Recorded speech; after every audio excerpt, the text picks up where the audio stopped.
People have been coming to the Adirondacks now for well over 200 years, not just for the wonderful things it has to offer, like great downhill and cross-country skiing and the summer hiking of the high peaks, and of course everybody knows about the legendary Adirondack autumn.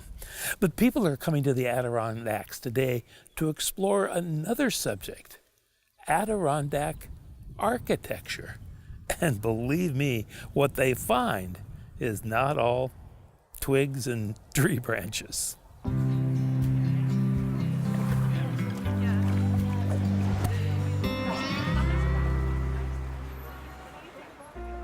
Use the word Adirondack architecture in the same breath, and this is what comes to mind.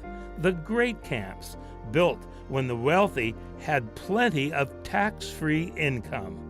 But all that soon changes, and what came of it were more diverse and less expensive ways to design and build in a variety of styles throughout the Adirondacks.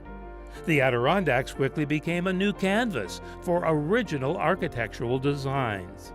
But the wilderness is good about keeping her secrets, and much of the new designs were scattered throughout 6 million acres of the Adirondack Park, making some of them almost impossible to find.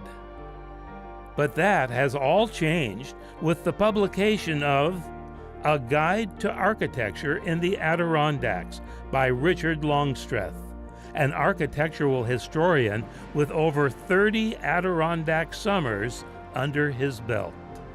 Currently Professor Emeritus of American Studies at George Washington University, Longstreth has been summering with his family in the Adirondacks since he was a young man. A writer, teacher, historian, and keen observer, he has always been fascinated with the variety and unique treatment of architecture in the Adirondacks.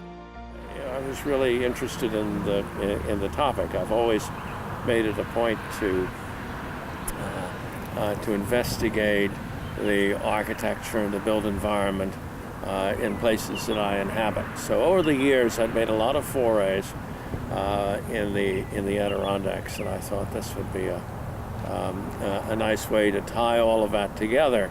But you think you know the Adirondacks, and when you start working on a project like this, you see how much there is to do and how much you don't know.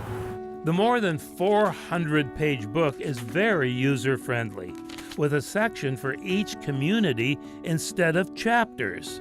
There's even a map of the sections at the front, just after a guide to the guide, which makes the book's contents easy to navigate.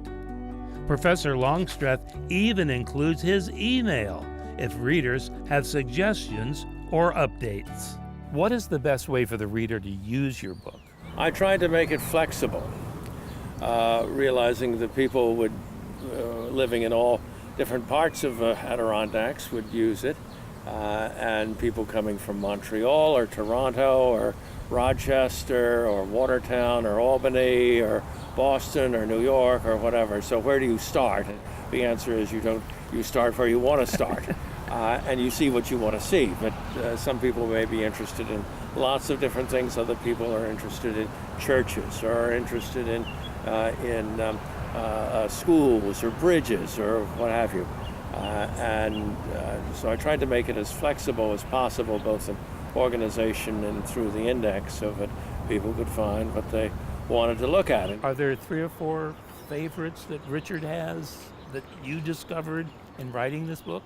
Or Ticonderoga, I've been involved with for a long time, and it was really doing the write-up for this book that made me decide I'm going to do a book focusing on the forts, the evolution of that site after the 18th century, in the 19th and 20th centuries, as a ruin and as a pioneering reconstruction.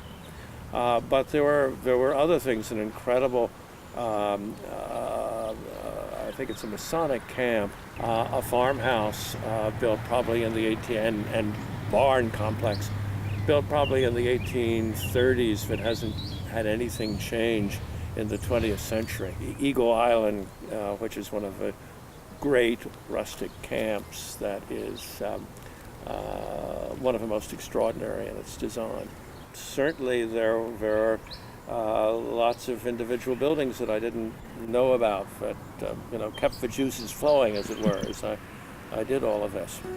To date, Richard's book must be the most comprehensive compendium on the subject, gleaned from 6 years and 25,000 miles of research. And praise for the work, one reviewer calling it a pioneering guide for motorists to the almost infinite variety, distinctiveness, and impressive quality of the region's built environment. I tried to offer as many things as I could, and depending upon an individual's interest. Richard's book, titled A Guide to Architecture in the Adirondacks, is available at the Adirondack Architectural Heritage Office in Keysville, New York, as well as online and at your nearby bookstore. For People Near Here on Mountain Lake Journal, I'm Derek Muirton. People Near Here on Mountain Lake PBS is supported by Valcour Brewing Company.